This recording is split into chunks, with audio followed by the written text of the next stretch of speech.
Darwin.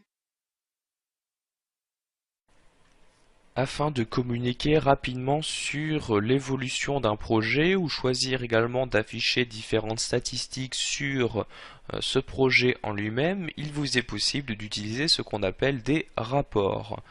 Pour cela, vous allez définir quel type de rapport vous souhaitez utiliser et automatiquement Project 2010 va vous donner la possibilité de lancer l'impression de ce rapport. Donc pour utiliser les rapports dans Project 2010, vous vous rendez dans l'onglet des projets et vous avez sur la partie de droite un bouton rapport. Vous cliquez donc dessus.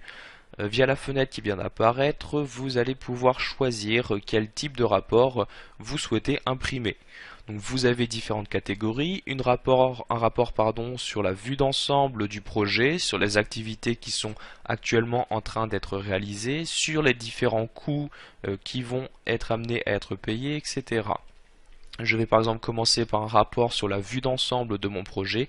Je clique donc sur la catégorie, je clique sur sélectionner.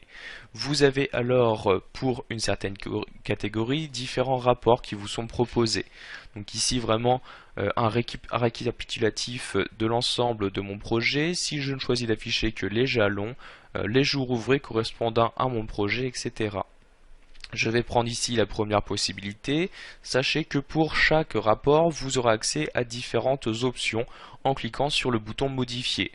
Donc vu qu'ici j'ai choisi un rapport qui va m'afficher une vue d'ensemble, au niveau des options, je n'aurai accès qu'à des options de mise en forme. Donc d'abord je choisis quel élément je souhaite modifier. Par exemple pour le nom de mon projet, je veux augmenter sa taille, je la mets à 12 pixels et je veux également l'afficher en gras. Vous allez pouvoir de la même manière changer la police via cette liste, le souligner, le barrer ou encore changer la couleur du texte. Une fois toutes ces modifications de mise en forme effectuées, vous cliquez sur OK afin de les enregistrer. Il vous reste alors à cliquer sur sélectionner pour automatiquement ouvrir les options d'impression. Donc on accède automatiquement au bouton imprimer qui se trouve dans Project 2010 qui vous permet dans cette partie-là de gérer les différentes options d'impression, combien de copies vous souhaitez imprimer, quelle est l'imprimante à utiliser, l'orientation, soit portrait, paysage, ou encore le type de feuille sur lequel vous souhaitez effectuer l'impression.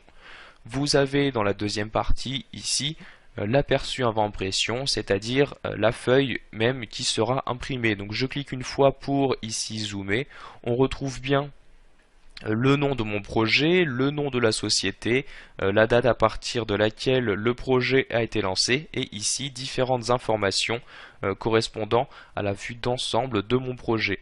Donc si je souhaite effectuer l'impression, il me reste ici qu'à cliquer sur le bouton imprimer. Ici je vais choisir de ne pas imprimer ce rapport, je reclique donc sur fichier pour revenir à mon projet en lui-même. Si vous choisissez d'utiliser un autre rapport, donc je reclique ici sur ce bouton rapport, par exemple ici un rapport au niveau des coûts. Je clique sur la catégorie puis je clique sur sélectionner. Encore une fois on va retrouver plusieurs types dans cette catégorie, par exemple je choisis ici d'afficher le budget. Encore une fois j'ai accès à différentes options en cliquant sur le bouton modifier. Donc vous pouvez voir ici pour ce type de rapport nous accédons à beaucoup plus de possibilités pour ce qui est de personnaliser ce rapport-ci. Par exemple, je peux changer son nom. Donc, par exemple, ici, je vais juste mettre budget comme ceci. Vous choisissez ensuite la période sur laquelle vous souhaitez étendre ce rapport. Donc, s'il doit s'étendre sur l'intégralité du projet ou juste à des dates spécifiques en sélectionnant ici les années, les mois, etc. Je vais donc ici rester sur mon projet. Au niveau de la table, vous allez choisir laquelle vous souhaitez exploiter pour ce rapport. Ici, nous avons choisi les coûts, un budget, donc je vais garder ici la table des coûts. Vous pouvez sinon afficher différents filtres, choisir soit d'afficher toutes les tâches ou alors des tâches ne correspondant qu'à un certain critère. Pareil ici, je vais garder l'option par défaut, choisir de n'afficher toutes les tâches de mon projet.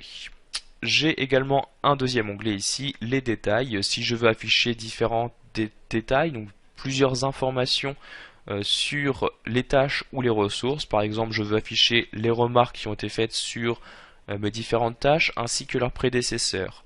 Pour ce qui est des ressources, je veux afficher ici le coût par ressource qui a été défini. Vous pouvez pour finir choisir l'ordre d'apparition de ces différentes informations. Si vous souhaitez les trier par une information, vous les choisissez ici dans la liste et vous choisissez ensuite le tri, soit croissant, soit décroissant. Je vais ici laisser l'option par défaut, je clique sur OK pour valider et à nouveau pour sélectionner pour lancer la création du rapport. On retrouve alors cette fenêtre avec les options d'impression sur la partie centrale et sur la partie de droite l'aperçu. Je clique une fois pour zoomer et on retrouve ici les différentes informations donc sur le coup suivant la tâche, donc les tâches que j'ai choisi d'insérer dans mon projet. Voilà, vous savez maintenant comment imprimer rapidement un rapport directement en utilisant Project 2010.